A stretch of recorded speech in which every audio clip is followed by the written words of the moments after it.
bem-vindo a mais um Momentos OS pela Produtividade.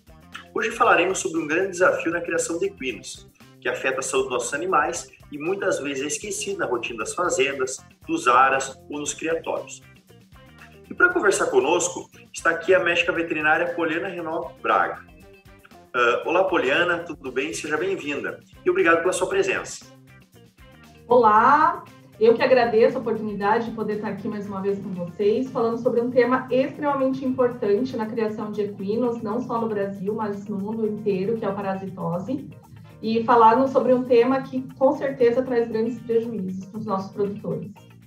Beleza, então para começar, Poliana, fala um pouquinho para nós qual é a real situação atual das parasitoses no Brasil. Bom, Chester, apesar de parecer um tema extremamente antigo, se você falar sobre parasitas em equinos, é um tema atualíssimo e que traz grandes prejuízos na equinocultura. Hoje no Brasil, não há uma propriedade que não tenha parasitas nos seus animais, não há um animal que não esteja parasitado. Então é um problema extremamente atual, extremamente grave, que pode trazer sérios prejuízos na criação dos cavalos aqui no Brasil, e a gente tem vários problemas relacionados não somente à carga parasitária, mas também à resistência parasitária, que nos equinos é algo muito sério. Beleza, Poliana, obrigado pela sua primeira contribuição. Então é interessante falar, né, que a gente já tem desenvolvendo problemas de resistência, problemas de carga parasitária, e esse problema desenvolvido por todo o Brasil, né? Poliana, qual que seriam os sinais clínicos para o amigo produtor, para o criador, para o tratador e cuidador do equino, está lá no campo, como que ele deve monitorar? Quais são os principais sinais clínicos e como que ele deve monitorar isso no seu plantel? A gente jamais pode esquecer que uma das principais formas de contaminação dos cavalos é através da ingestão de alimentos contaminados. Então, dentre os principais sinais clínicos que esses animais eles vão apresentar, eles podem apresentar sinais clínicos de anorexia, de diminuição da ingestão de alimentos, de diminuição da ingestão de água, queda do desempenho. Então, vai ser aquele cavalo que, por exemplo, numa prova, ele vai estar mais cansado mais facilmente do que o outro, não vai desempenhar todo aquele seu potencial genético, vai ter uma diminuição do seu crescimento, no desempenho reprodutivo. Esses animais, eles podem também ter sinais de cólica, ter sinais de diarreia e até mesmo morte. Mas uma das principais características também da parasitose é que ela predispõe esses animais a outras doenças infecciosas, tanto doenças infecciosas do sistema gastrointestinal, quanto doenças infecciosas respiratórias. Todas as outras doenças, elas podem, então, aumentar a sua predisposição pela presença dos parasitas no trato gastrointestinal dos cavalos. Ótimo, Poliana, obrigado. Seguindo a sequência da complementação, tu consegue ter diferenciação, Poliana, entre os sinais clínicos individuais para o animal que está em cocheira, para o animal que está numa manada, como, por exemplo, animais de uma tropa inteira que está solta lá no campo, no pasto, o produtor poder fazer identificação em ambos os grupos, um animal sozinho, isolado, ou um animal em grupos? Os sinais clínicos, na verdade, das parasitoses, elas vão ser as mesmas, independente das categorias, mas uma vez que esses animais a campo, eles poderão apresentar sinais clínicos, principalmente, como são aqueles cavalos que você está de todo dia manejando, principalmente queda do desempenho. Então, animais de tropa, vão ser aqueles animais que se aguentavam o dia inteiro de trabalho, eles não vão trabalhar da mesma forma que eles trabalhavam antes. Esses animais, eles poderão apresentar episódios de diarreia, de alteração inicial da consistência das fezes, eles poderão apresentar desconforto abdominal também, então vai ser aqueles animais que durante o período da manhã você vai ver, ele vai estar com desconforto, ele não vai conseguir se movimentar da forma correta, ele pode estar mais apartado do resto do rebanho, querendo ficar um pouco mais isolado, vai diminuir a ingestão de alimentação. Então, esses sinais clínicos, você pode ser evidenciado em ambas as categorias, tanto animais de tropa quanto animais encocheirados. Os sinais clínicos, eles são os mesmos, independente da categoria. Os animais encocheirados, os sinais de cólica, muitas vezes, por eles serem arraçoados, eles podem ser mais intensificados do que os animais de tropa, que se alimentam predominantemente de gramíneas, de forrageiras. Bom, muito bom, Poliana. Poliana, eu gostaria de saber, nessa sequência aqui de CIMORTE, a predisposição diferente entre parasitas para o animal que esteja estabulado, para o animal que esteja no campo solto? Então, na verdade, os parasitas, principalmente de animais estabulados, o nível de infestação de animais estabulados é menor do que um animal que esteja a campo. Porque, principalmente, os animais que estão a campo, eles estão em contato frequente, direto, todos os dias, com a principal fonte de contaminação, que é o alimento, que é o pasto contaminado. Então, a principal fonte de contaminação desses animais é a ingestão de pasto contaminado com fezes de animais positivos, com ovos e larvas de vermes. Então, esses animais, normalmente esses animais que estão a campo, o nível de parasitas, o nível de infestação é muito maior do que os animais que se encontram encocheirados. Nos animais a campo, a grande diferença de infestação é com relação à categoria animal, com relação à idade dos animais. Existem parasitas que são mais prevalentes em potros e existem parasitas que são mais prevalentes em animais adultos. Então, em potros, a gente tem 2 parasitas, potros até os 18 meses, a gente tem 2 parasitas que são mais prevalentes, que são os estrongiloides, que causam diarreia nos primeiros meses de vida desses animais e que são transmitidos através do leite, da ingestão de leite, colostro da mãe.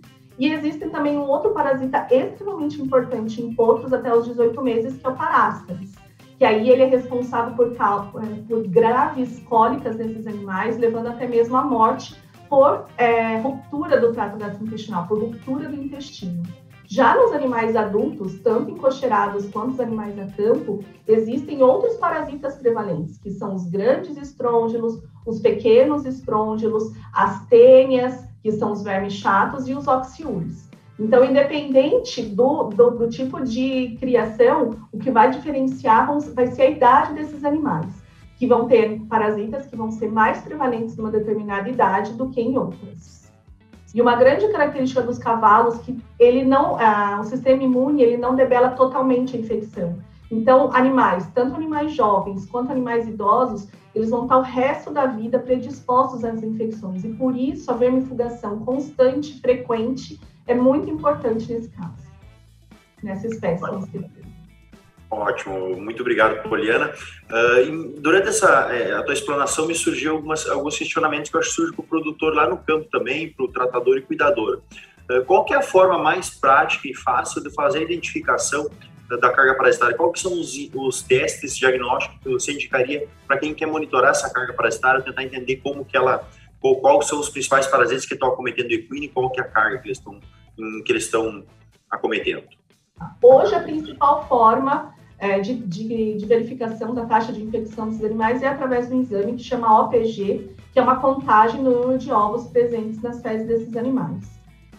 Hoje é a técnica mais difundida mundialmente, então o ideal é que essas fezes elas sejam coletadas diretamente da ampola retal desses animais, ou pode ser uma coleta feita, se você verificou que o animal defecou naquele momento, você já pode pegar essas fezes frescas e encaminhar para o laboratório.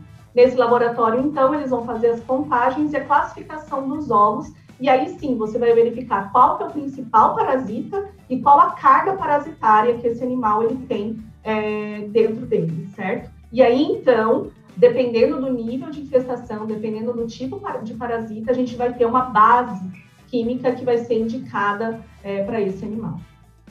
Ótimo. Então, falando um pouquinho mais disso, Poliana, já entrou nessa parte, qual que é o mote de tratamento? Qual que seriam as formas de fazer os tratamentos, então, para esses principais parasitas?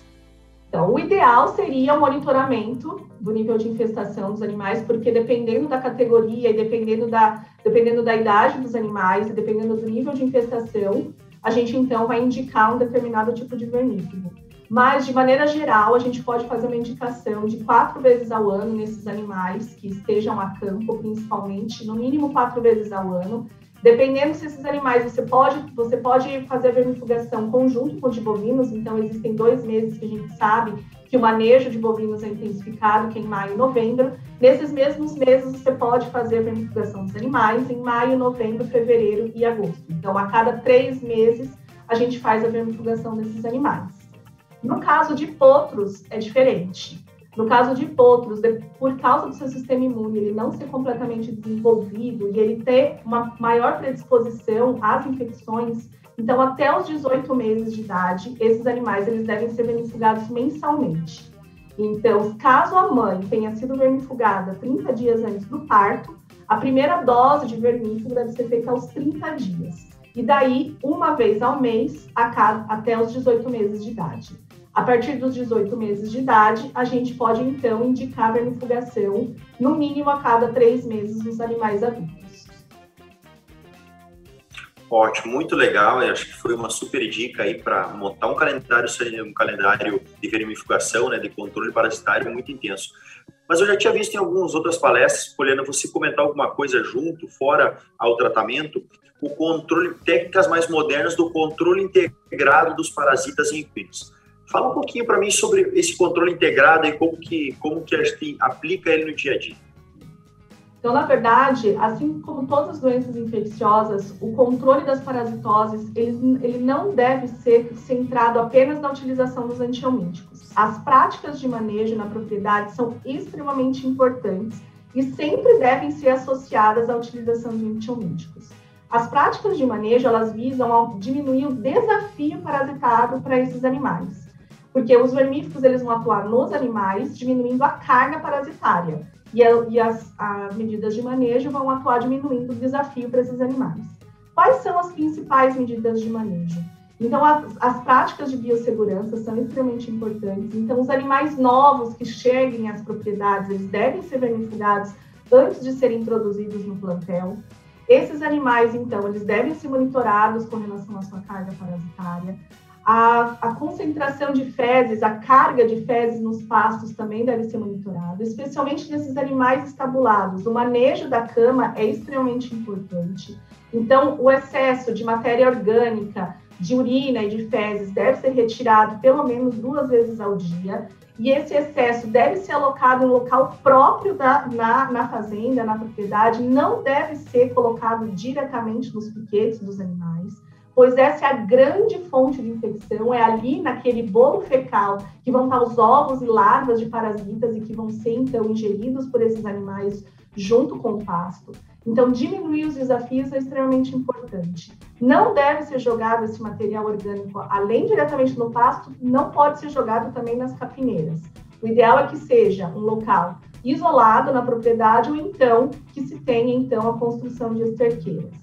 A gente pode também fazer o pastejo consorciado com outras espécies animais. A gente sabe que os parasitas, eles são espécies específicos, então existem diversos estudos mostrando que o pastejo consorciado com ruminantes ou com ovinos diminui o desafio parasitário para os equinos também. A categorização dos animais dentro de um aras é extremamente importante. Então, os animais, eles devem ser divididos em potros desmamados, potros de ano, potros de sobreano, éguas em diferentes fases de gestação, animais de esporte, animais de trabalho devem ser alocados, então, em um local separado dos demais, não devem ser alocados juntos. Então, a categorização desses animais é extremamente importante, porque a gente sabe que os potros são as categorias mais suscetíveis. Então, manter esses animais junto com os animais adultos, você aumenta muito o desafio parasitário para esses animais. Além disso, se possível, nos Estados Unidos, isso é uma prática muito frequente, a diminuição da carga, da quantidade de matéria fecal nos piquetes também é importante. Então, você, pelo menos uma vez por semana, retirar o excesso de matéria orgânica desses locais, desses piquetes, é interessante. Caso você não consiga ter uma pessoa para fazer isso, pelo menos, então, você passar um rastelo, passar um garfo, para você aumentar a área de contato com a incidência de luz solar e, assim, então, você destruir os ovos e larvas desses parasitas nos piquetes. Então, você fazendo a associação, a gente também não pode esquecer que a nutrição é extremamente importante nesses animais. A carga de proteínas, a quantidade de proteínas que é dada para esses animais é extremamente importante. Animais subnutridos, eles estão mais predispostos a tantas doenças infecciosas quanto as doenças parasitárias. E essa categorização também te auxilia no manejo alimentar mais adequado, dependendo da categoria. A gente sabe que existem categorias que as exigências nutricionais são maiores e elas, então, devem ser supridas de maneira adequada, para, então, a gente ter um controle adequado e esses animais, então, não apresentarem a sintomatologia clínica da verminose e de outras doenças infecciosas. Ótimo, Poliana, perfeito, uma resposta super completa. Acho que o amigo produtor tem tudo para extrair essas informações, em cima delas aplicar no dia a dia. Poliana, para fazer um fechamentozinho rápido, faz suas considerações finais sobre as doenças parasitárias que o amigo produtor deve extrair de essencial aí do nosso bate-papo de hoje. Então, o que eu queria deixar de mensagem para os nossos amigos produtores é que a gente não pode esquecer que as parasitoses, elas estão presentes, elas são extremamente importantes numa criação de equino, que pode trazer sérios prejuízos, que vão desde o retardo no crescimento desse animal. Então, não vai ser aquele potro que vai conseguir expressar todo o seu potencial genético. Não adianta eu ter feito a melhor reprodução, eu ter escolhido o melhor garanhão, a minha melhor égua, se esse meu animal ele vai estar num local de elevado desafio, vai estar doente, não vai conseguir expressar todo o seu potencial genético. Todos os animais, sem exceção, em todas as categorias e em todas as propriedades, eles vão ter desafio parasitário. E a gente jamais pode esquecer que o controle é extremamente importante e que não deve ser concentrado somente na utilização de antiomíticos. A associação dos antiomíticos junto com as práticas de manejo são extremamente importantes para, assim, então, ter sucesso no controle de parasitose dentro de uma propriedade. Ótimo, Poliana, obrigado por essa resposta, por esse bate-papo. E deixando claro para o amigo produtor que a Zoetis, como companhia líder em saúde animal, e não nos equinos diferentes, então líder em saúde animal como um todo e nos equinos, então ela tem Equest para MOX aqui no Brasil, então 2 vermífugos à base de moxetina, então é um vermífugo super potente, então eficaz no combate dos principais vermes endo e ecto dos equinos, então combate os endoparasitas e os ectoparasitas de forma muito adequada, por até 4 meses, então olha que legal, então tu tem um vermífugo que tu consegue manter uma proteção para os endoparasitas por até 4 meses nos seus equinos, então mantendo eles protegidos, e como a Poliana falou, então, livre de grande parte desses parasitas aí, mantendo a saúde e o desempenho dos animais. Poliana, obrigado pela sua contribuição, eu agradeço muito mesmo, do coração aí, por ter estado com nós hoje, passado essa transmitida, essa bela mensagem aos produtores, acredito que eles vão extrair muitas informações a partir daí. Pessoal, este Movimento Zoetis pela Produtividade vai ficando por aqui, então, mais uma vez eu gostaria de agradecer a todos que estiveram do outro lado da telinha olhando. E quem quiser saber mais sobre as soluções da Zoetis para equinos, então, por favor, acesse o nosso site ou o QR Code que está aí na tela, ou converse com o consultor Zoetis por todo o Brasil. E até a próxima. Muito obrigado a todos. Fiquem todos com Deus.